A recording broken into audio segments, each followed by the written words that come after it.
The end of this crazy year is coming to a close, and it's time to answer some of your questions.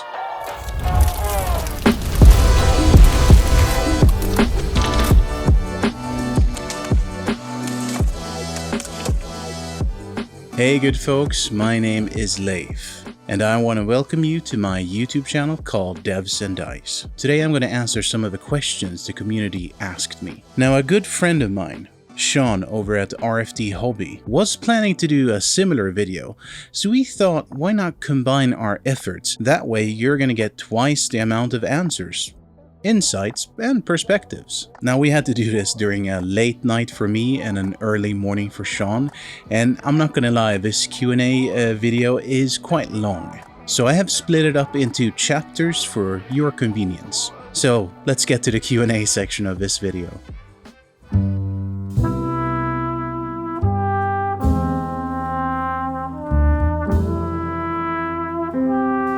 Well, yeah, I actually first got into D&D, even though I'm known as a D&D channel. I checked and I actually got into D&D around 2007. So it was the 5th edition, the introduction adventure called The Lost Mines of Phandelver. Previous to this, I actually had the sort of wrong concept, or I thought that D&D was a little bit of Americanized bullshit, and I was so wrong. I actually fell in love with D&D, and since then D&D has solidified like its place, in my hand as the, definitive fantasy tabletop RPGs. But I've been playing RPGs since I want to say the first one was like when I was 3 years old with this sort of choose your own adventure book series, but I'm not sure that counts. So I would say then around 9 or 10 years old. Was the first time, and it was Swedish role-playing games. So D&D since 2007.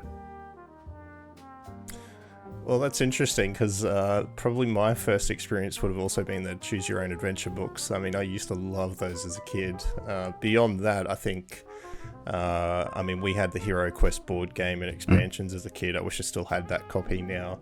But that was probably my first experience without even really knowing I was getting into RPGs, but they were so much fun. But for me now, and particularly probably my channel now, probably revolves more around wargaming so much than it does around Dungeons and Dragons, although I do have plans for some fantasy terrain and a few videos down that track pretty soon. Actually, definitely in the new year sometime. I should be making some different sort of fantasy terrain, but mine sort of sparked up about 2 years ago when a good friend of mine started posting miniatures that he was painting online and sending me those, and my interest was piqued straight away, and so I started dabbling with that a little bit, just with like craft paints, not knowing at all what I was doing. But from there, my interest has just grown, and definitely for me at the moment, it's more about the hobby related stuff. So it's painting and it's building terrain.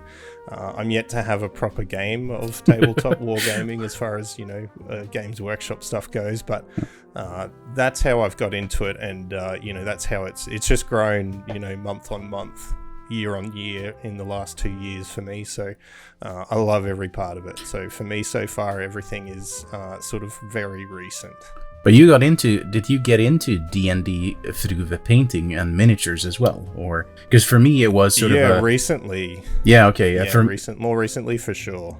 Yeah, because for me it was actually, I got into D&D, swore that I never would do, miniatures or terrain or any of that stuff, and then discovered, shit, I think we need that stuff. But for you, it was the miniature stuff that pulled you in?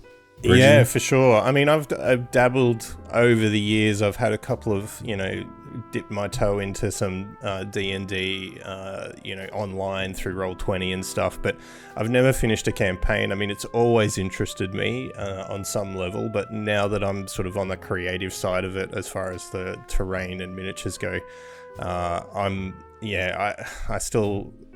one of my dreams would be to sit down with a group of friends and have plan out a full campaign and play through it, so apart from a little, sort of couple of nights here and there, I haven't really done a great lot, but yeah, it's bound to happen for me eventually, I think. We'll see if we can fix that. Yeah, oh, that'd be real good. Yeah.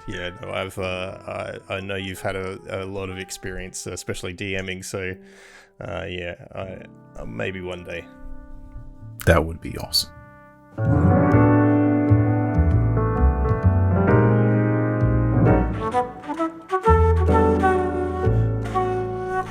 So the question is whether or not I have any special handcraft or art schooling. I really don't. Sort of ish. The thing is, in Sweden, you go to, yeah, I'm sorry. In Sweden, you go to like, I guess it would be the equivalent of high school, and I studied the media program.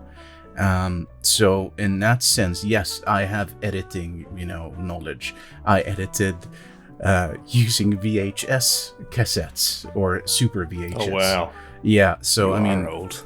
I don't know how many people know out there what VHSs are, but essentially, yeah, it was hell. And I remember I just graduated from that school as they switched out the, park from like these old machines to computers. But in terms of art, I really don't have any sort of art schooling or anything like that.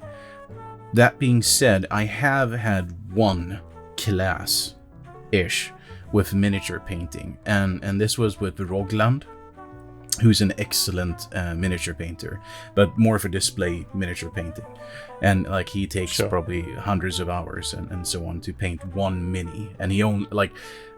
I would like to see him, see his face if I presented him with like a, first wave Reaper Bones mini. He would probably knock it out of the park, no doubt. Yeah.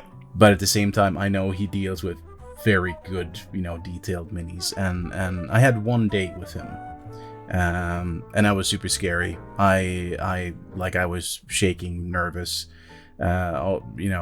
And the dude was like knee high to a duck compared to me, and a small guy, very humble, very nice, very, everything I didn't think like a master of his level would be, because I was, again, scared. It was like meeting a superstar. But he was super nice, and I had one day, and I learned quite a lot. But I think more than sort of sitting next to him and painting, I think it was more learning just to see what goes through his head, what does he do. Like I watched him probably more than I actually was painting my own, but I will finish that model someday. Well, he does great work. I mean, he did some work for a Kickstarter I backed. It was a Dark Rituals board game, and he painted some of the miniatures for that campaign, and they look fantastic. So you're very lucky, I'd say. Yeah, I mean, the disgusting thing is that some of his minis, you would swear that it's a two-dimensional image. And if it was 2D, like I would understand it. I was like, yeah, that looks nice. But it blows your mind, especially seeing it in real life when you're just like, okay, and then let's turn. It's like, what? Yeah.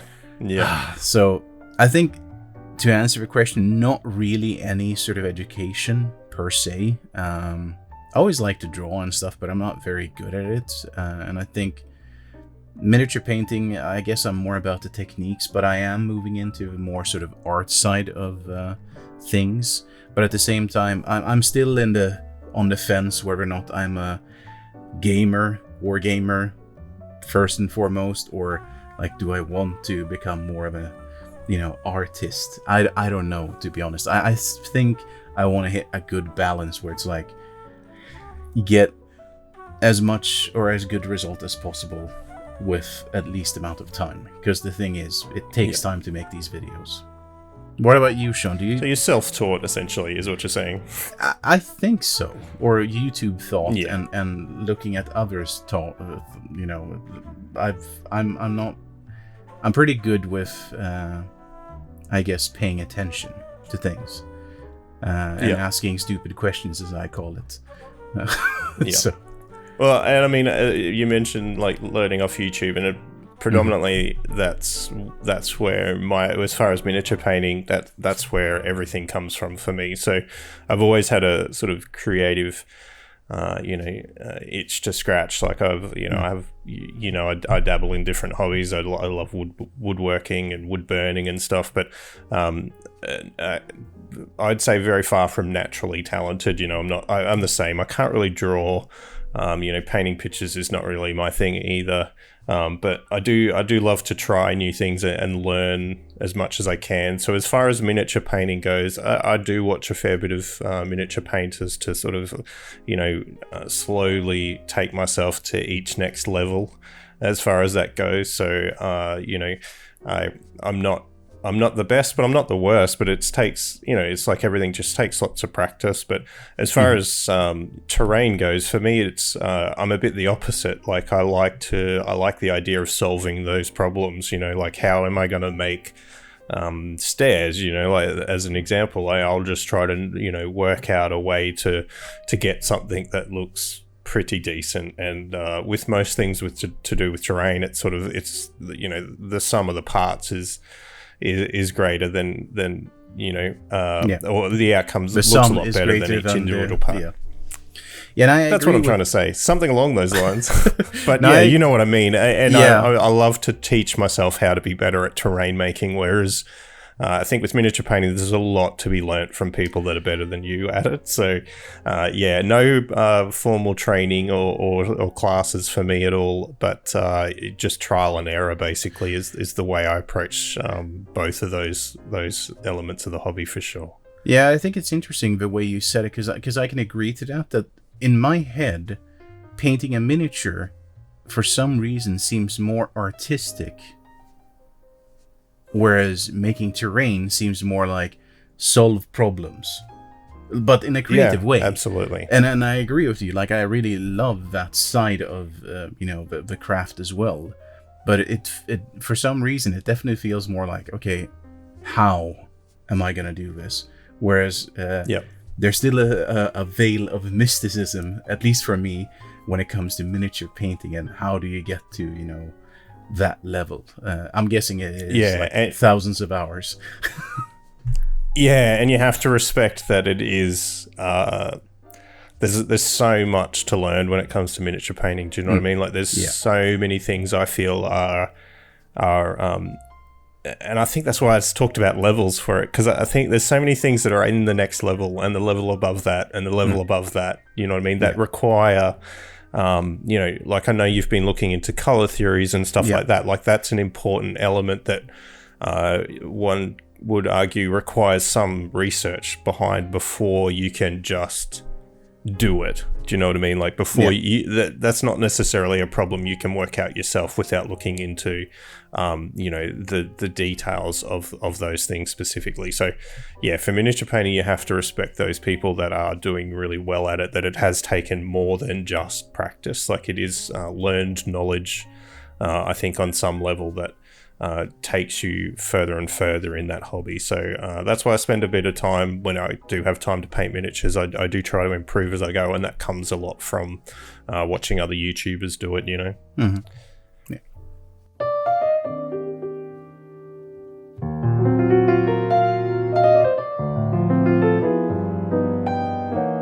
Right, so this is interesting. This subscriber actually is one of my favorite commenters, because every video I put out, he essentially does a pun of my name, Leif, as you say it in Swedish, but then some Anglophones say Leif. I think Shawn, you've been guilty of that in the beginning at least a couple of times. In the early days for sure. Yeah. And I know that Danes say Leif. So for me, it's like anything from Leif to Leif to Leif. I will, because I work with a lot of Anglophones, working as a game designer. So I pay attention to all of that. So sometimes actually when somebody wants to say life, it gets, in my head. But shortly, yes, of course, I love every pun, because I'm also from Gothenburg, and I'm a dad. And the whole Gothenburg thing doesn't make any sense to anyone who's outside of Sweden, but Gothenburg is famous for their word puns. There's plenty of sort of tee hee hee hee hee coming from that area. So, and then in general, like I like very rarely, unless someone is actually like on the offensive or being just a dick. Of course, I love every comment. I don't know, what's your take on it, Shawn? I mean, comments are bread and butter, I feel like, a little bit. Oh man, they're the best. Like in the days and weeks after a video release, to still get a comment on there, I get a lot of questions, which is great. There's, I'd say very rarely do I get anyone sort of coming across as a dick, but I mean, it's hard to, like, you always want to sort of lean towards, the best possible intention when it comes to something that's hard to interpret online, but yeah, I mean, it is really great to see comments come through. Even months and months after a video is released, I still get questions on them, and I do my best to get to them as soon as I possibly can, because to me, it's really important to be able to answer those questions and be there for the people that watch the videos. So, I at one point I actually made a promise in one of my videos to respond to every comment, and I got one comment that just said, and this was like 2 or 3 videos later, I think, and I got a comment on there, and the comment just said, just testing if you'll deliver on your promise or something like that. And I actually remembered the promise I'd made. Yeah, bastard. So I commented, and I'd been 2 or 3 hours, and I was like, oh, sorry I took so long, but, it's great to hear from you, thanks for the comment. And he was really good. He subbed, and I believe he maybe asked a question after that. But yeah, it's really important. I know one of my more popular videos this year got over 100 comments, and it was a lot to go through, but I loved every minute of it. So comments to me, it doesn't matter when they come through, on what video, or whether it's just a quick well done, or an in-depth question, or even a correction. I'm happy to take on board. I get a lot of suggestions for better ways to do it. They're really important as well. So I love to hear pretty much anything coming from the people that watch the videos, for sure. Yeah, and I know, like, I didn't make a promise, or I think I mentioned at some point that I've tried to respond to every comment, but I had some comments saying, oh my god, you really do respond to everything. Even had a friend saying, Justin, who I painted that beast model up, who I played Rocket League with, he's even said to me, like, you don't have to answer every comment. I'm like, yes, I do. Because I don't know, I feel like, I mean, I'm just going to myself. I watch a lot of YouTube content. Do I comment on everything I watch? No. I think, let's say, easily every 30th video I might comment on, and it might be a friend's video that I actually comment on. But those other 29 videos I don't comment on. So to me, that means, like, people care enough to reach out, and not responding, I think, no, it just would sit wrong with me. So I think we're both on the same page there. There's a tab on the YouTube studio that shows you comments you haven't responded to, and I think in the earlier days, for some reason, I don't know, I was still very new to it, but I've missed, I think, since I started my YouTube channel, I think I've missed 4 comments to respond to. Right. And they haunt me to this day, because they still show up in the comments you haven't responded to. But now it kind of feels like, it's gone too long. It feels like a dick move to try and respond, like, 7 months later with a response, just to get them off my list. So I have read them, and I did appreciate those comments. So if you are watching, I really do apologize. It just feels like we're in an awkward silence phase of this relationship right now, and I don't know how to react. So they haunt me, those ones. So yeah, I do my best now to not miss a single one, for sure. Good.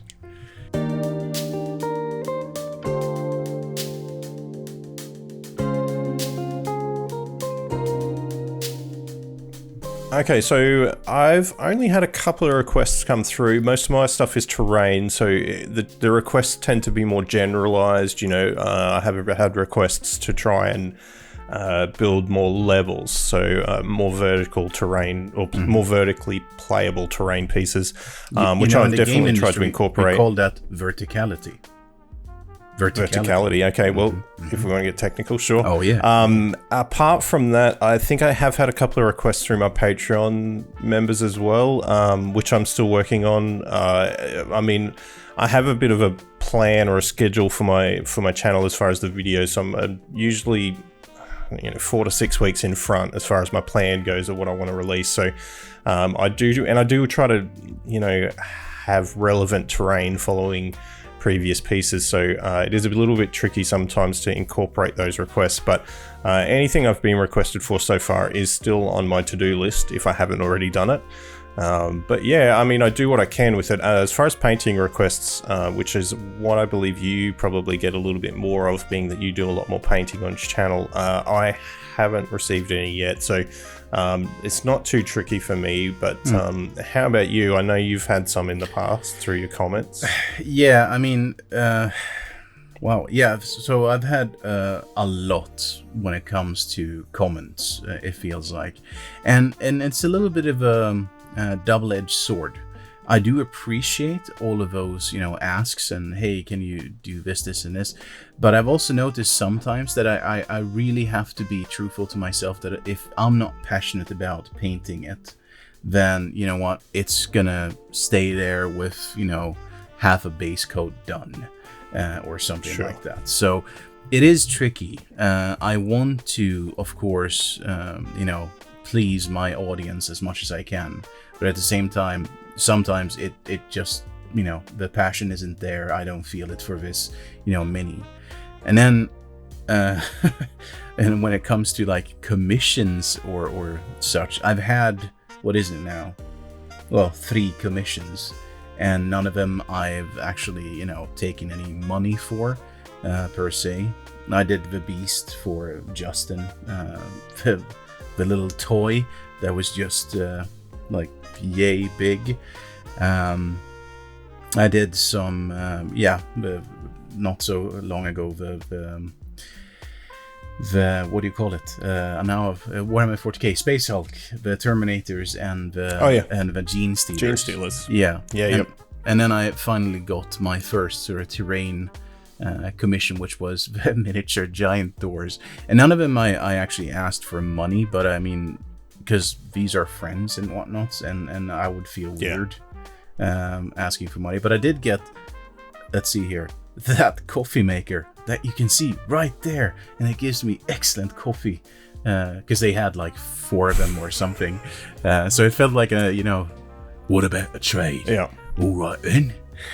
But no, in general, I'm positive against. I mean, you should always ask if you want me to do anything, but whether or not I will do it, that's tricky. And also the fact of the matter is, I get more asks to paint something than I can, clear off my backlog. So the sad answer is, I won't get to all of them, most likely. We'll see. I mean, I haven't planned ending, the YouTube career anytime soon, so I hopefully I will get to them. But the fact of the matter is, there's so many miniatures out there, they're so cool, and there's so much terrain one wants to do. So I don't know. We'll see. For sure. Yeah.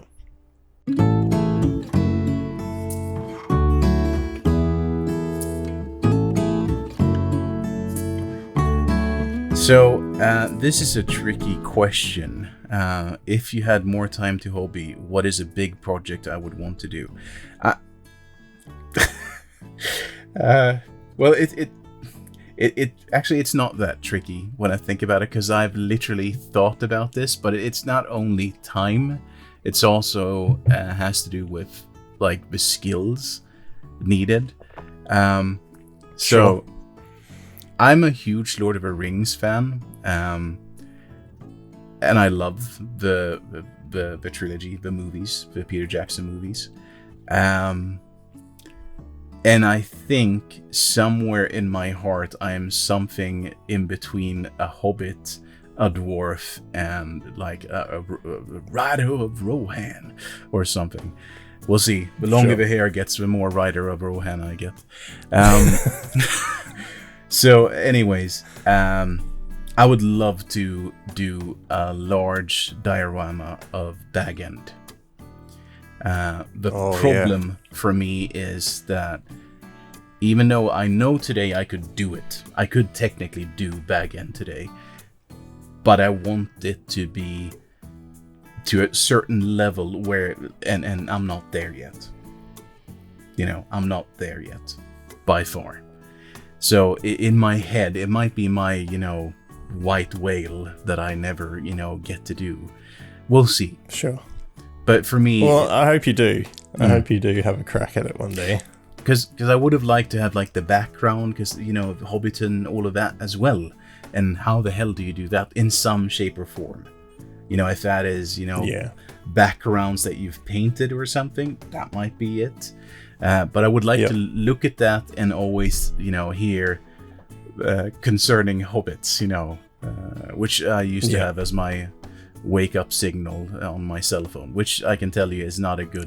it's not good for me, because then I'll just lie in bed and smile for like an extra half an hour, and I was like, shit. But yeah, so I think for me, bag end would be amazing to do. Sure. Yeah, so Shawn, what about you? What's your dream project? There's probably two things that time's not really my problem. I mean, I'd argue probably money and space would be my two biggest barriers, but the two things that I've been thinking about for a long time that I'd really like to do, and hopefully I'll work out a way to do them, would be as far as terrain goes. I want to try something with a lot of verticality, as you guys say in the games industry, apparently. And in that, I'd like to do something like a high rise, in some ways kind of ruined, perhaps, partly destroyed or demolished. But I'd like to, do something in the, 2 to 3 feet high, kind of multi-floored high-rise building. I have a friend that keeps asking, or a couple of friends that keep asking me for Nakatomi Plaza. I was going to say, like, Nakatomi Plaza pops up in my head. Yeah, well, exactly. I don't know how realistic that is, because that's a glass high-rise. That seems really complicated. But anyway, so yeah, something like that. And I guess the other thing that would really, that I'd really like to have would be like a proper game table. So as I mentioned, I do a little bit of woodworking, and that's next level sort of stuff. I'm definitely a weekend woodworker, but probably not impossible for me to achieve. That might be my white whale, as you said. So I definitely that's a longer term goal. But yeah, they're probably the two projects that sort of continuously sit in the back of my mind to try and do one day. Sounds cool. Yippee-ki-yay. Yippee-ki-yay.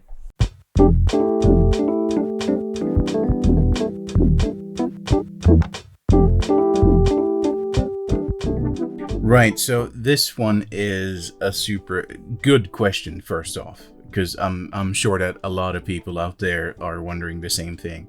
I don't know really if I can provide a super good answer. I can say what I did. I bought my first paint set was hobby paint sets, which I still have back here somewhere. But then the first proper miniature paint set, I went with Army Painter. And I still have some of those paints left. But then,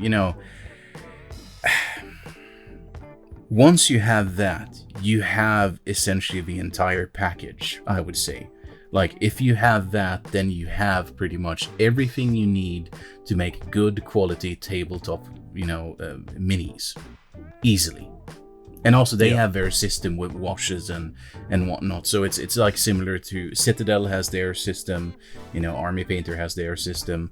Vallejo, I don't know if they have a system. They just, have their own paints and whatnot. But to me, it feels a little bit like I have some, miniature painters that swear by Scale 75. I have some that swear by Vallejo. I have some that swear by Vallejo Model Color.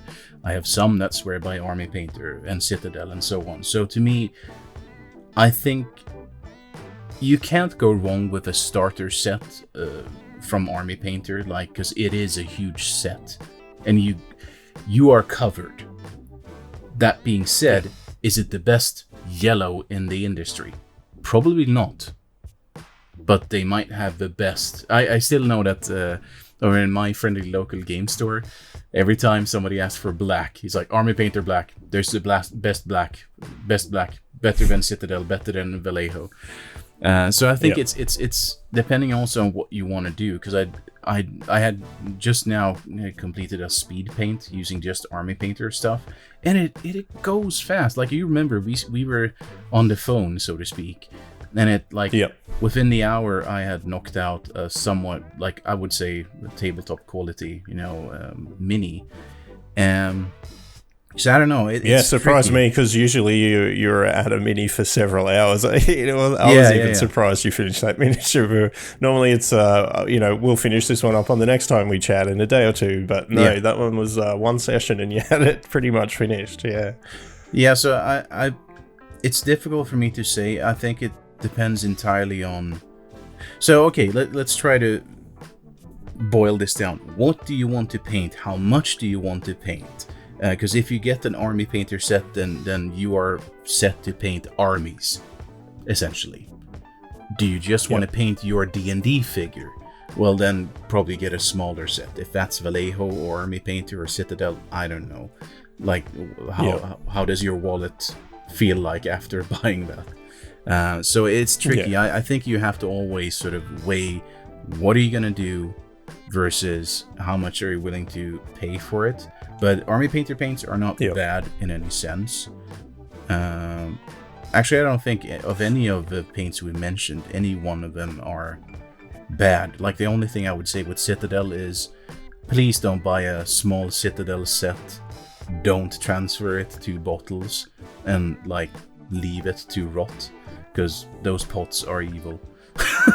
That's my take on it. Yeah, and I mean, you mentioned what are your intentions. I'd also argue, where are you at in your painting hobby? Like, I spoke earlier about the different levels of where you might be at, and I think that's important to know as well. So you said, like, the Army Painter set. I originally started with some sets from Citadel, which were gifted to me by a very good friend, Ryan.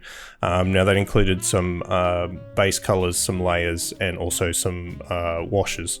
And that was a pretty good place to start, but I found that I was lacking a lot of things. So I was still adding to that collection of paints. I mean, they're pretty good sets. To have all three is really, really handy, but you'll constantly be sort of going to the store and picking out this color because you didn't quite have the right one. I've also tried, I mean, they're great paints as far as I'm concerned, and I consider myself a novice, certainly. Maybe bordering on intermediate, perhaps, but for me, they're fine. I have no problems with those, those Citadel paints. I've also tried some Vallejos. Now, I did enjoy the Vallejo air colors just because I do a little bit of airbrushing, particularly with my terrain. And I found they're set to go. Kind of, there's not a lot of mixing to thin them or anything like that, and I mean, they have the dropper bottles, which is, just worlds apart from those pots if you're trying to get it into an airbrush. But recently I got the Army Painter Mega Paint set, and you're right, it is if I was starting the hobby again and I was looking at paint sets or paints to get... It's a complete set, right? I think it's the best way to go. I mean, does it have every color? No. I mean, the Mega Paint set particularly, I think it's 50 or 55 pots you get in there, but you are covered for a good range of colors and a good range of shades for the most common colors that you're going to use, and you also get your washes and a few metallics. I found that to be a really good starting point, and like you said, the paints, I know that there are some people out there that are kind of like meh about the Army Painter stuff, but I've had no trouble. I put it through my airbrush as well. I've had no trouble with those. I'm probably not knowledgeable or skilled enough to say one is better than the other. But as far as getting a set goes, if it's in a set, as a beginner set, if Vallejo had the same starter sets as Army Painter, I mean, then you could probably start splitting hairs about which was better. But to start out, I think it's not a bad investment at all to get that Army Painter starter set. If there was equivalent in other brands, I'd probably we could talk about which was the better way to go. But I think the question was kind of like investing in a set. And I think, because they have them, I don't think you'll go wrong with the Army Painter paints, to be honest. No, and I think one thing I have to say, and this might be oddly specific, because I fell out of love with Army Painter early on. And I found, this is a little bit embarrassing, but I found this out after the fact, like years after. That, because I was like, shit, they're so thin. The paints are so thin. And then I, spoke to some people and like, what? No, they're super thick. I was like, I had, a Monday example, as we call it in Swedish. I had a bad, copy or something. And then I did my own, paint shaker, which was, I did using an Allen key and a drill. You've seen it. And I have, yes. Yeah. And after that, I was like, oh, it scares shit. me, that thing. It does. And after that, I was like, holy shit. No, okay. Yeah. So it depends, because like some of these hobby stores have also these sets like obviously sitting around there, and like any brand of paint does, the actual pigment and the acrylic medium separate. Because if you I think Brent did an awesome video about what it actually is. Because one would think that it's I'm probably going to say the wrong words now, and my chemistry teacher will kill me if he finds me. But it's not a dilution, actually, because there's like small particles of actual pigment floating around in acrylic. And if they're not shaking around, then they will separate. Just like, water and oil is the, I guess, clearest example. So I think... Sure. Regardless of what you do, like I put an Army Painter like shaker or agitator in each and every one of my bottles. So I think honestly, it's more important that you take care of your paints and your brushes than what brand of paint you have. Yeah, and that's particularly true in the beginning stages of the hobby, I think, for sure. It's good to know that. Yeah.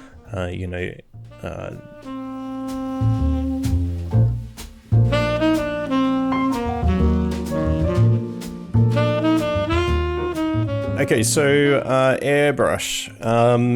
This is a pretty. It feels like a love or hate thing when it comes to people's use, or maybe not love or hate, or maybe it's it's a tool that you can use. I originally purchased mine. Not actually for miniature or terrain painting. I got this one 5 or 6 years ago, so this was well before, and it was just something I wanted to dabble in to try. There's a lot you can do with stencils with airbrushing that can produce really good and satisfying pieces of art without a lot of skill or knowledge. So there's a very, I wouldn't say a steep learning curve, but a very long learning curve as far as airbrushing goes. So there's a lot you can learn, and a long way you could go from beginner to proficient even.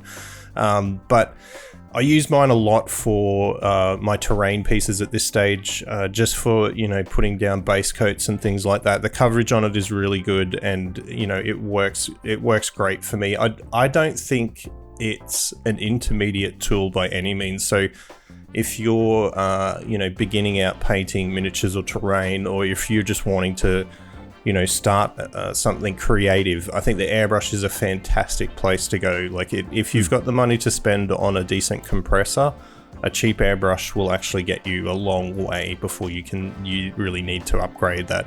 And the only real reason a cheap compressor kind of holds you back, as far as I'm concerned, was I guess the consistency of air pressure can be one factor, but noise is also a big one that I had to overcome early on, because I had a really cheap compressor, and that thing kicking in and making a lot of noise can really sap the fun from the hobby in the early days. But I think a lot of people sort of shy away from it because they feel like it's a if you have one, you're perhaps not a beginner, or you're in some way next yeah, we've level heard painter. that before, but it's, haven't we? for sure. I mean, that's certainly not the case. I think like I said, that was probably I couldn't put paints to a piece of canvas or a piece of paper and make anything other than childlike art, let's say. But with an airbrush and some stencils, and even stencils I made myself, just from printouts, you can really do some cool stuff. So, I think if you've got a means and you're serious about the hobby, whether it be miniature painting or terrain making, it's a really wise investment. And for me, it's still probably my favorite investment, and it gets used consistently, not just for miniature and terrain. I still play around with it just to, come up with some cool stuff, and I add it into some of my woodworking projects if I need to. It's a really important tool, I think, that deserves a bit of time learning if you've got the means to get your hands on one. What about yourself, Leif? Yeah, so I got my airbrush I don't know, a couple of years ago, and it was on my bucket list. It was one of those things that I wanted to try out. Like, I have, I think, 3 things, like 3 professions I want to do. It's glass blowing, or whatever you call it. Like, it looks amazing, and then you like making your own sword or whatever as a blacksmith, and then it was airbrushing. And it looked so alluring, and yeah, I got mine. I just, threw myself into the deep end, did some, research, got myself an Iwata, and yeah, I remember in the beginning when I sort of like, I had my little room where I was airbrushing because I thought it would be super dangerous, and I was taking all kinds of precautions. Imagine essentially like a wardrobe and then a big Leif in there with like, and like looking with a mask and all that, and you should take precautions, and like when I was supposed to clean the airbrush, or like disassemble it, I didn't know what went where, so I took photos of it before. Like, I was super careful. But today I can clean the airbrush in like 7-8 minutes, something like that. I know where everything goes, and I agree with you, Shawn. It's a versatile tool, and I've never understood the whole sort of some people shy away from it. If you don't like it, then don't use it. But for those who wants to, because here's the thing for me: does it open certain venues or possibilities? Yes, it does. But more than anything, it saves time, and time is the thing that is a limited resource in this world. So can I wet blend stuff? Yes, and if it's quick, I'll do it. Otherwise, I'll airbrush it. If it's a big thing. But one thing also, like priming, I just recently discovered, thanks to you, Shawn, actually being on my case, prime using the airbrush, and it's super good. And I'm sitting out here in an Arctic winter with polar bears walking the streets of Sweden. I can't be, having a can. Like, those polar bears will attack at first sight. They're very territorial. Also. Sometimes there might be bullshit. No, but seriously though, it's like, minus degrees below 0 here, and I could go out and prime, or I could just prime here in the warmth of my little cottage. Also, like, I think it's just it. Sorry, you're right. Keep going. No, I was just gonna say stuff like I used it for making water ripples. Can you literally take a straw and blow, and do the same thing? Yes, you can. But if you have it, you can use it. And I think the big investment is the compressor, like you mentioned, really, because an airbrush doesn't necessarily cost you that much, but the compressor does cost you. But once you have that, it's a one-time cost, hopefully. I think people need to realize it is literally just a different brush. So, you probably wouldn't use your detail brushing to try to do dry brushing, for example. It's just literally a different brush to have in your arsenal of brushes. Does it cost significantly more? Sure. But, if you're wanting to paint, miniatures for years to come, like if you think it's a hobby, then it's worth seriously considering, and not just thinking I'm never going to be good enough to use one, because you can literally start from 0 Oh yes. As far as the hobby goes, with an airbrush and get results. Like you said, even if it is just simply priming your miniatures and saving, well, here it's $33 a can for a rattle can of hobby primer. Which is part of the reason I started buying the primers to put through the airbrush. Yeah. So whatever your motivation is, I don't be afraid of it, really. Like, there's a little bit of learning as far as thinning the paints and getting them to come out consistently and what air pressure, but it's really a versatile tool, and I like I said, it's still one of my favorite and best investments, I think, so far. And a weird thing. See, I prime use now with this sometimes, and I have to say, like, that primer, it smells good. How weird, but it's there's something. You are a little weird. I am a little bit weird. Like, I'm one of those who always, when I fill up, gas in the car, I think it sort of smells good. Like, I wouldn't want to bathe in it, but it smells good. Oh, you're a weirdo. Next question.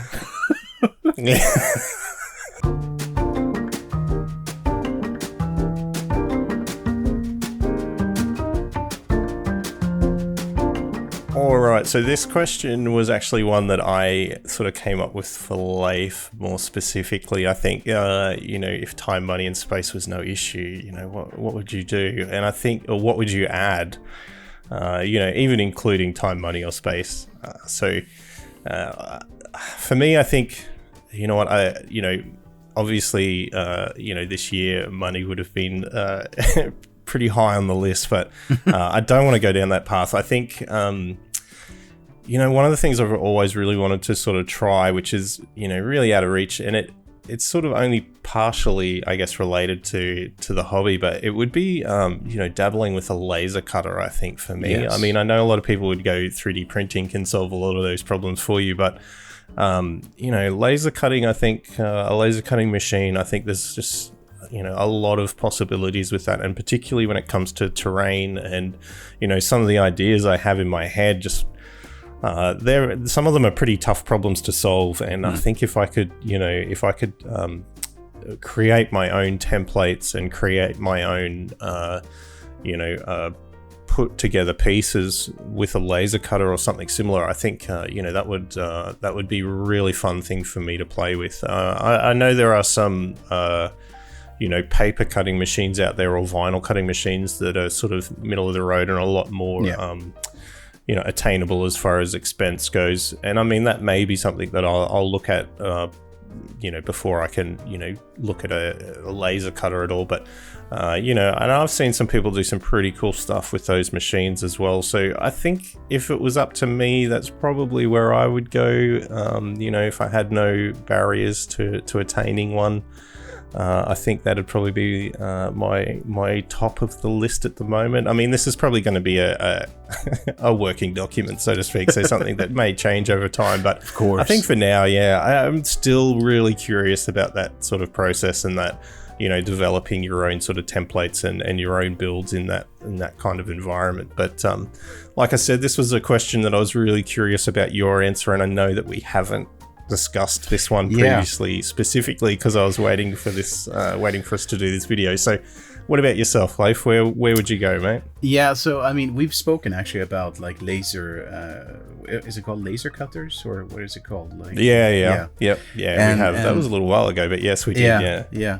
We were both sort of, I think I was the one saying like, oh, I know a friend who has a glow forge, and it's super cool. And I agree with you. In some ways, it would feel like it's like, even though you could 3D print stuff, it would feel more, and I'm going to say it, this is a loaded thing, but it would feel more like building terrain if you just cut the planks, not if you made the entire tower or printed the entire tower, sort of. Yeah. So I can sort of agree with, I would love to get my hands on a glow-forge. That would be amazing and super dangerous. Yeah, wouldn't it? But I think my answer would have to be actually a good resin 3D printer. I don't have any 3D printers at all. And I used to, I'm a little bit weird. My son is equally weird. but younger. When I was like 10 years old, I started, dabbling with teaching myself like Deluxe Paint, which was like a Photoshop on the Amiga. And then shortly thereafter, the first, I got a hold of the first version, legally, of course, of 3D Studio for the DOS, like Windows computer, sitting there with my Pentium, or no, it wasn't even Pentium, a 486, I think. And I started, working with 3D modeling. Now, thinking about the possibilities today, because I still know a little bit of 3D modeling, and having a resin printer, that would be cool. I think I would use it though primarily for minis and embellishments, sort of for certain terrain pieces. But that would, because there's a certain level you can't, in terms of detail, you can't go too easily when it comes to I absolutely agree. terrain. I mean, if for me the same, like probably the next step, or the thing that will probably come for me, or well, I hope it does, would be the 3D printer. I think you're right. It's not so much for printing terrain as what I would be looking at. It would be those those little additions, the greebles or whatever they call them. It would be those little things that add to a terrain piece. Like when I sort of finish up a terrain piece, I like to add extra pieces around it, just to make it sit in a scene better. And that's probably where, that would add the most at this stage to my videos. But so you would go with a resin printer as well then, not an FDM printer? Because usually it seems like a lot of people that want to print terrain go with FDM printers, filament printers. Yeah, and I think that's if you were looking to make the terrain piece. I think that's and I mean, neither of us really are, know too much about the topic, but about it. I believe, well, that's fair to say. I think if you're wanting to print your terrain, so like, for example, if you're wanting to print, like if you're wanting shipping containers like these here, like, you could easily print this up with an FDM printer and it would look fine. But what I'd be looking at more is something small to put next to this. You would like to have like the handle or something like that resin printed or something like that, right? Exactly. So embellishments, that's exactly right. To like take it up to the next detail level.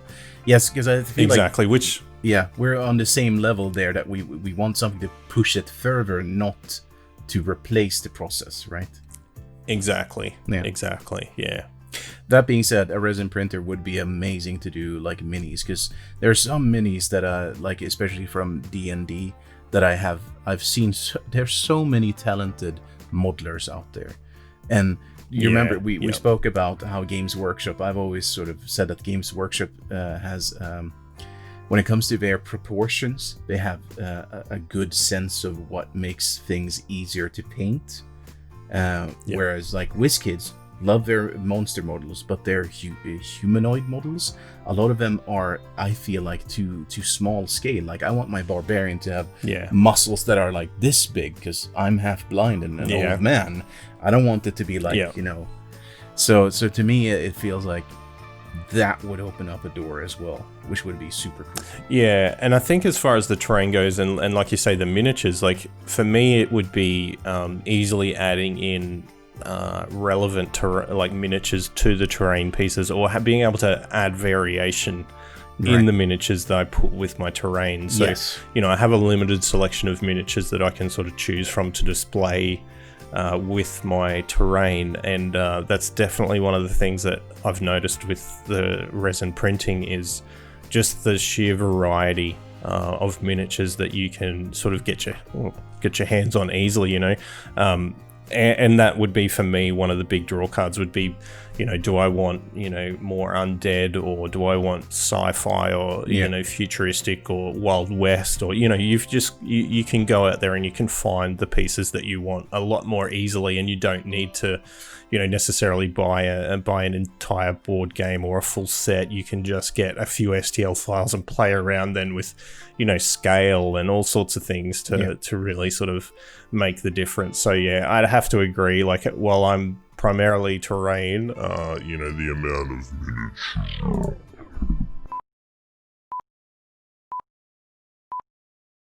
And as you can see, we are transmitting this call over the entire world, from Sweden up in the north to the sunny beaches of Australia. And internet is not always in our favor. Sorry, you were saying, Shawn, regarding resin printers and such. Yeah, we're actually almost polar opposites of the planet, aren't we? Yeah. We've worked out. But yeah, so as I was saying, in regards to the miniatures and the terrain, I think there'd be, just the variety available to choose from, being able to play with scale of those miniatures and, really being able to mix up what I put with my terrain, because at this stage most of it is for display purposes, and the amount of miniatures I can put through a resin printer just to enhance my displays would be, or my dioramas, I guess, would be just so fun to play with. I agree. Maybe one day. So Glowforge and like a resin printer, then that's the dream. Yeah. And a mansion. Honestly, I think we're a lot. I think we're a lot closer to 3D printing. I think so. Honestly, than Glowforges. Also, a little bit less dangerous. Toxic stuff, but there's at least no laser cutting stuff. I don't know. There's something about owning a laser beam that can cut things. Right. Will and you can take your cat and become a Bond villain. Well, absolutely. Yeah, for sure. Right, onwards and upwards. Future video in the making.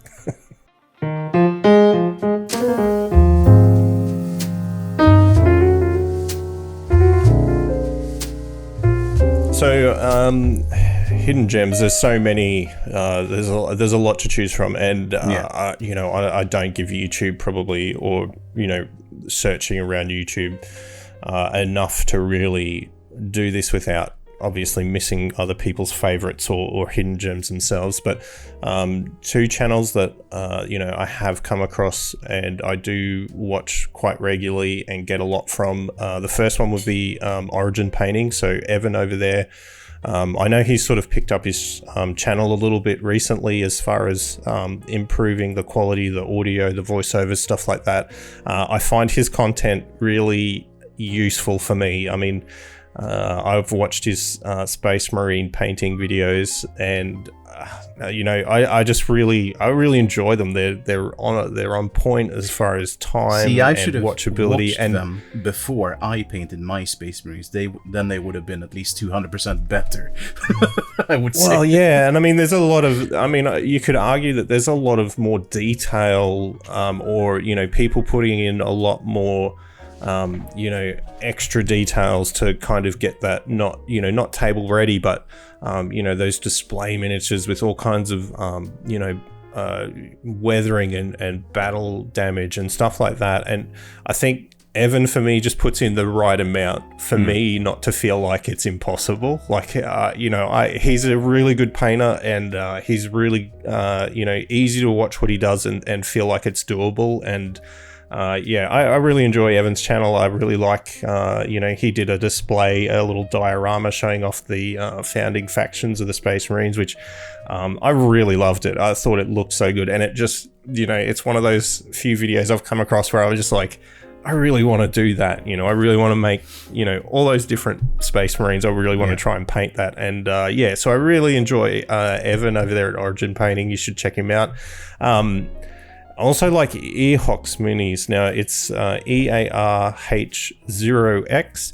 So John over there, I think one of the things he built this year that just made me instantly know I was going back to the channel was his little orc display. I think it was like a trash bash or something even. So it was something he just sort of put together. Good with painting orcs. Like I saw one of his I think old school orcs or something.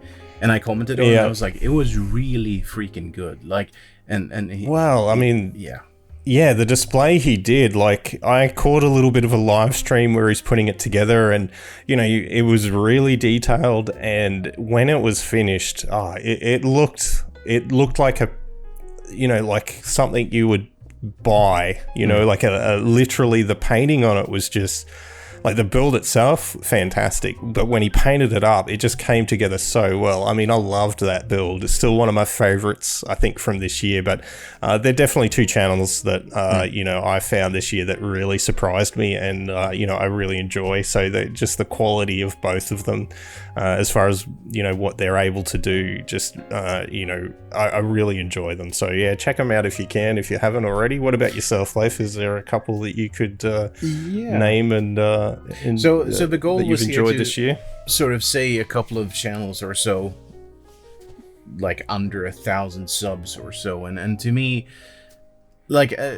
this is the season to be jolly and spread the love, right? So I think, I mean, I'm not saying that we're super humongous, but I think if everyone could spread a little bit of love, that would be good.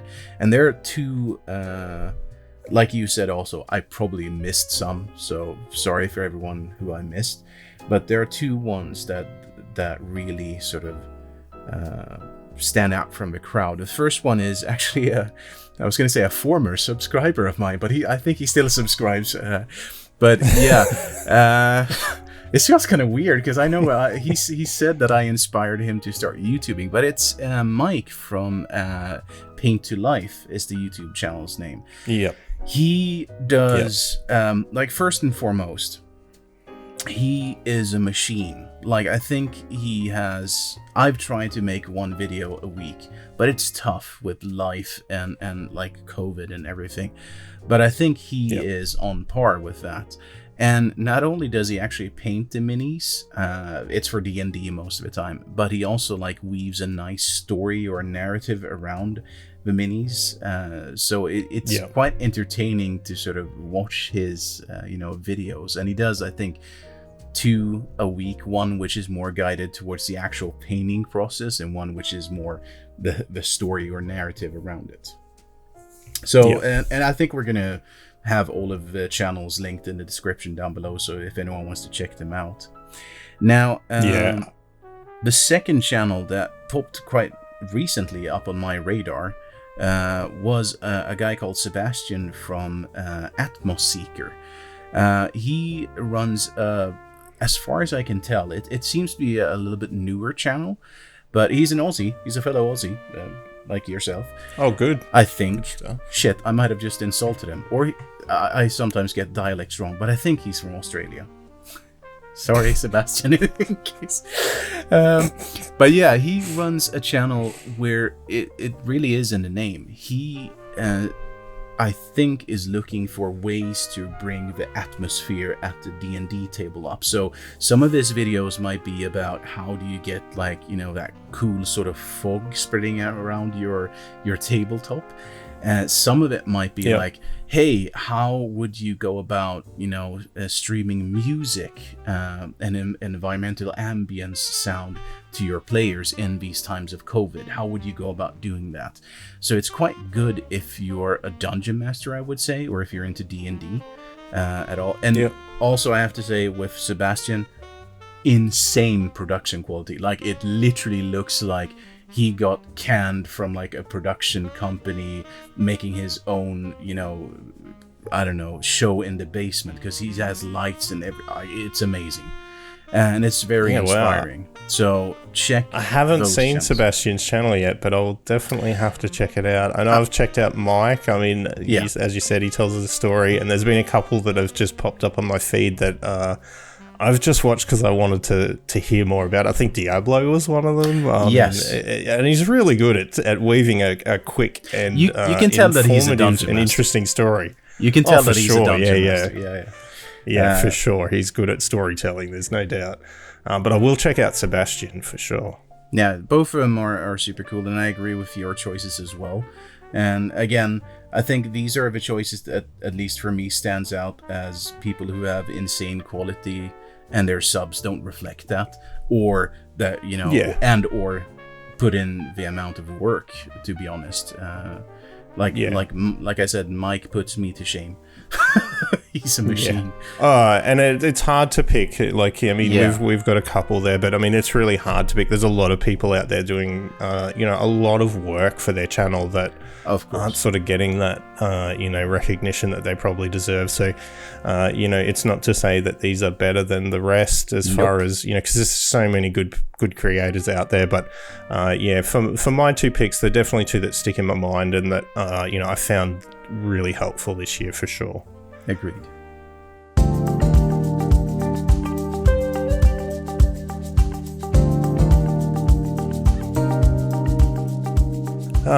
So most favorite and least favorite project of the year. This was a tough one. I have thought about this a little bit, and I still feel unsure, I guess, a little bit. I think one of my favorite projects for the year this year was probably my large ruined building, mainly because there was a few new things that I tried in that. So the concrete pillars, I was really happy with how they sat in the building. The windows are really, that was another thing that I wasn't sure how I was going to do, but it turned out really good. And the building itself, like, it has the, the second floor, which is, it's ruined, but it's sealed in there with magnets, so it's kind of removable. You can sort of change the layout of that upper floor. It, strangely, I don't really have a least favorite project, but for me, that same project took way longer than I originally thought it was going to take. So I know I wanted to up my game as far as the ruined building goes, and I wanted to, make something with actually 4 walls around rather than the kind of, real common corner building.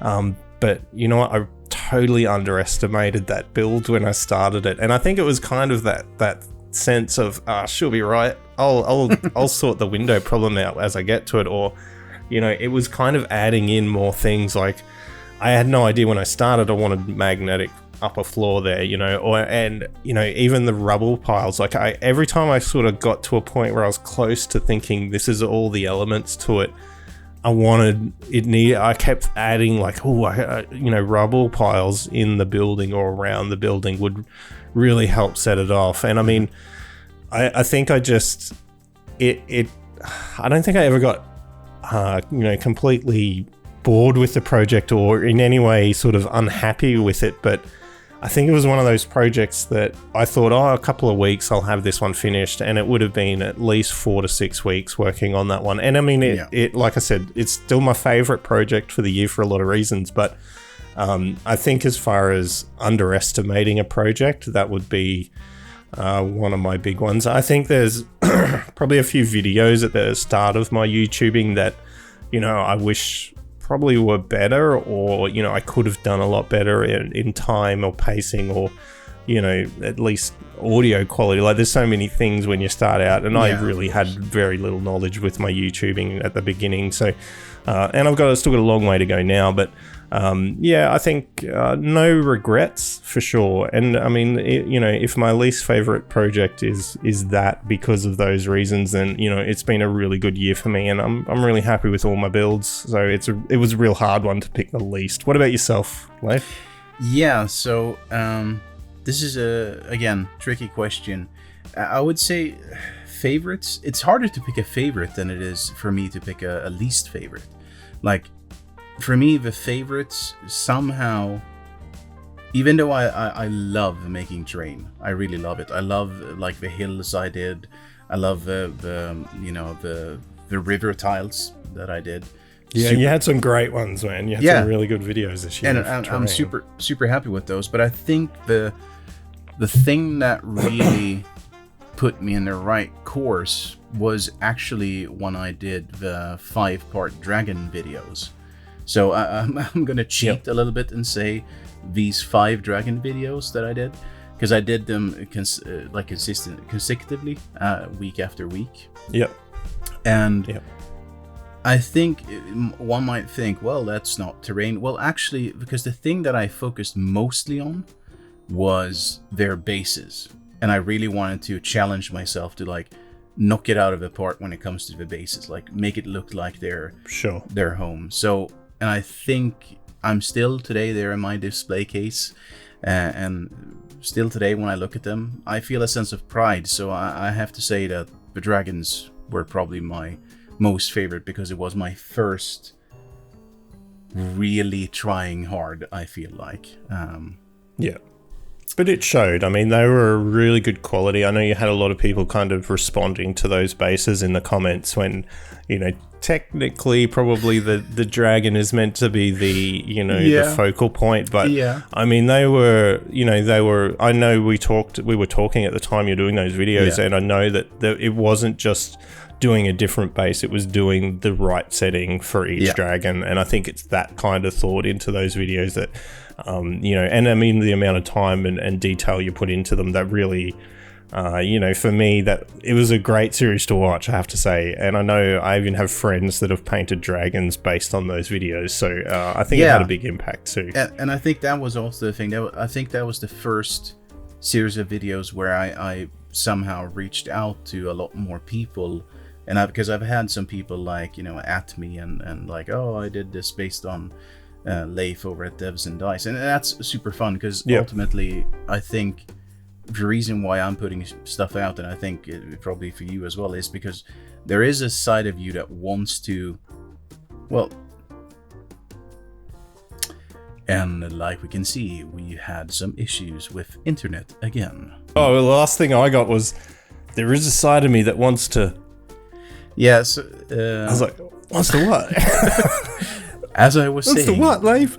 As I was saying before the internet pooped again, I think there's a side of me and probably most YouTubers who also want to sort of teach or spread knowledge. And for me, getting, or inspire at least, and getting that sort of feedback was super good. So I think that's why they will always have a special place in my heart. Now, when it comes to what the about least favorite? Yeah, I know exactly which one that is, and that's for me. And I don't know if it was this year or late last year, but I'm gonna say this one regardless.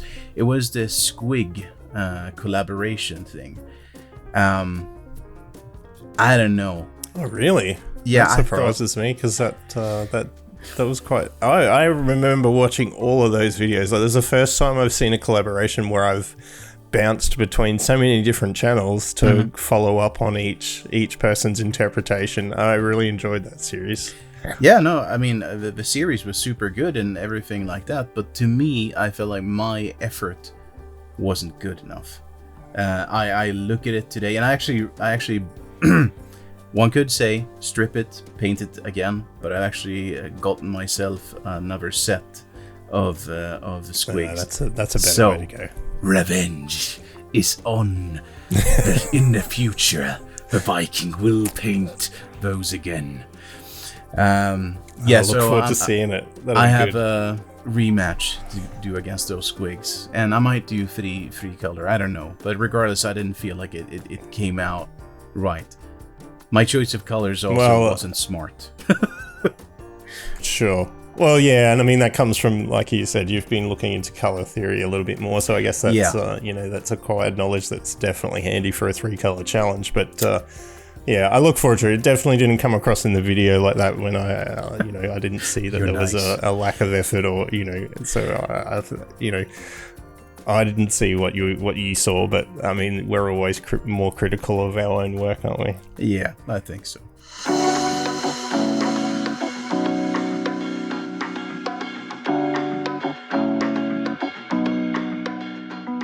So plans for the channel for next year. As far as the channel itself, if it stays the course it's been on this year, which has been really good, I'll be extremely happy. I've been very lucky as far as community response and subscribers go. So I'm really grateful, and if I could do what I did this year again next year as far as growth for the channel, I'd be very happy. For content wise, I've got some really cool projects. Like, I've still got a massive list of ideas for things that I want to build. I think I really enjoy miniature painting, and if I'm not doing a video for it, it's really hard for me to get around to. I have no plans to sort of add a lot of that, but there's definitely some more painting I'd like to do on the channel to sort of help people out, because I'm still a bit of a novice as far as that goes. So hopefully I can add some value in that sense. Probably not a lot. I've dabbled with a few different things on the channel this year, woodworking and painting and, that sort of thing. And terrain is certainly the most popular and, the thing that people seem to respond to the most. But adding a few extra things in there. I hope to get more sort of requests for things, like we said, if we get it, we do our best to implement it. But I'm happy to get people's input on what they'd like to see. Like I said, I do have some big builds and some interesting projects I want to kind of work on and add into the channel, but it'll definitely be more terrain. I'm hoping to improve quality as well of the channel. So as you know, I still record on my phone, which is by no means a bad way to go. And if you're looking to start YouTube yourself, I think just grab a phone and go for it. I hope to be able to sort of put a little bit of money back into the channel to improve the quality for everyone that's subbed and watching. Hopefully the builds for next year will be, bigger and better. And look, I hope one other thing I'd hope for next year would be able to work with some more YouTubers as well. So I'd love to be able to, work on some more collaborations and sort of chat to more people in the YouTube community. So I'm very much open to that, and hopefully that'll bring a bit more value to the channel as well. How about yourself, Leif? Plans for next year? Loads of plans. So when it comes to like content wise, I think doing terrains, scatter terrain and whatnot will probably be taking a larger percentage than it has done so far. Sure. I will still do miniature painting every once in a while, but so I mean it will be a miniature painting and terrain building. In terms of, so I've been sort of labeled, I guess, more a D&D channel. I will be branching out a little bit more from that. Most likely I would say Warhammer or something like that, just to sort of still staying in my fantasy primarily. We'll see. I might dip my toe in the future once or twice.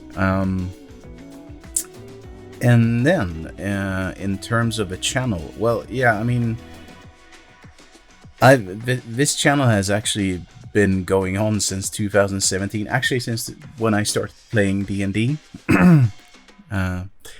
and it's gone through a few mutations. I think now it is where I finally sort of want it to be. So now I think the variation will be slightly smaller. But I really love the response I've been getting from the community and all of the people who have commented and taken their time to watch or share all of the videos. So very humbling experience. Sometimes when you stop about and think about how many subscribers you have or how many people commented, it's quite emotional in a good way. And I really get energy from that. But I think for me, power on as I had this past year, I think what I will be doing specifically more with the channel is that I am on request looking into more sort of creating more community. So perhaps we'll see exactly, but merchandise, Patreon, getting Discord servers up for people to join. That's something that I'm looking into at the moment, which I don't have yet, but hopefully soon. Yeah, I'd love to sort of, I need to put a little bit more effort into my Discord server. So I do have one, but it's quite small at the moment, which is fine. It's intimate little environment, if you like, where I get I get updates from different people of different things that they're doing from time to time. But I'd love to increase that myself as well. I do have a Patreon page set up, but I mean, for me, really, getting that community interaction and seeing what people are doing and getting questions, it is a big drive for me as well. So I think you really should look into those yourself, because I know you'd get a lot from from being able to talk to the people that are watching your videos. It's really good.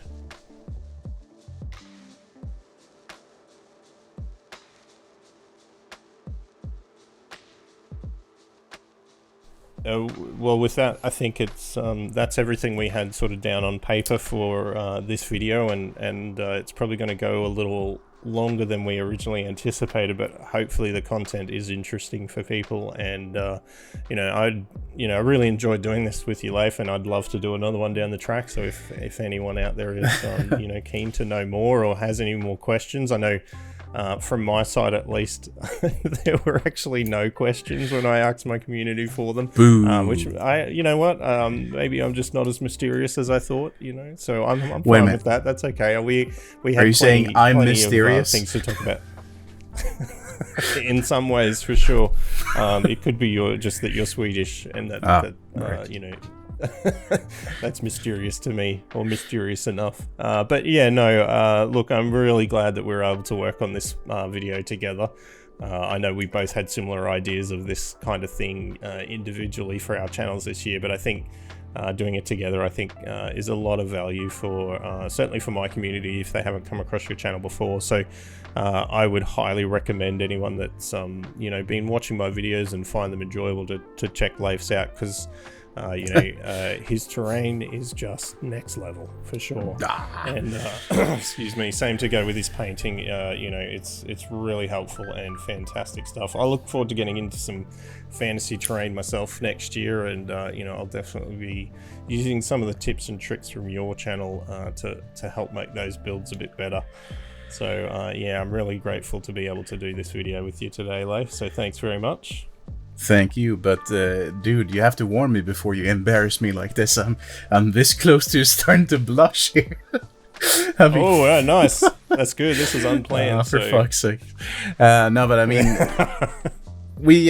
that's the thing. We speak quite a lot, you and me, like on the Discord, and it's serendipitous that we both had a similar idea to do sort of a Q&A, and it felt natural to just sort of like, let's do it together. Because same for my audience, like if there's anyone looking into building like more modern, 40K stuff, then I would say definitely your channel is one that they should check out, because you have some awesome stuff. And the thing I like about your videos is that you're very humble.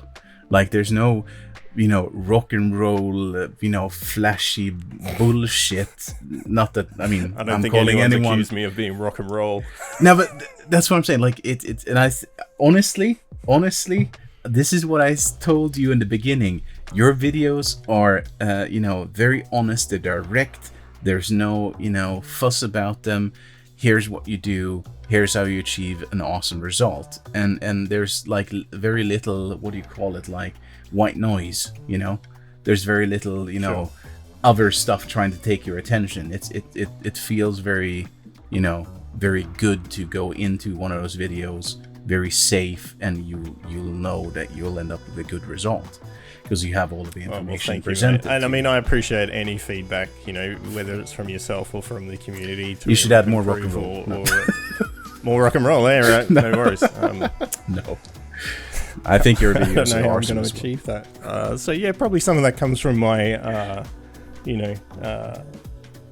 the whole I don't know what I'm doing aspect of making videos. But I definitely consciously try to keep them on point and try not to waste too much time, which is why I probably looked back at some of my early videos, excuse me, and thought, damn, some of those were way longer than they needed to be. But I'm still improving, and I hope to improve that quality and get up there. So, but I mean, this has been for you and I. This has been a really fast friendship this year. That we have a lot in common.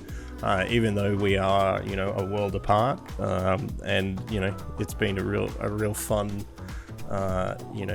year since sort of being able to chat about, what we're doing, the way that we do. So, and like I said, I'd love to do another one of these videos, in a few months or at the end of next year to share some more about what's been happening. Definitely, look forward to it. Fantastic. Well, with that, I don't know if we should wish everyone Merry Christmas. Well, we missed Christmas, but a Happy New Year. Oh, yeah, well, I mean, it's still relevant. I think, Happy Holidays might be more Happy Holidays, precise at this point. Yeah. See, I can say it in Swedish. Stay safe and...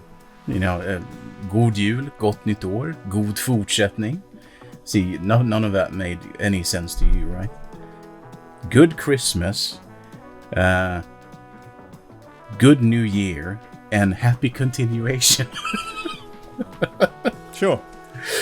I'll just say, Merry Christmas, stay safe. I hope 2021 is bigger and better for everybody. And to me, feels like it makes a lot more sense than what you said, but I mean, each to their own. All right. Have a good one, everyone. Thank you. Bye. Okay, so that was my end of year Q&A session with Shawn from RFD Hobby. First off, I want to thank Shawn for this impromptu Q&A collaboration. It was super fun.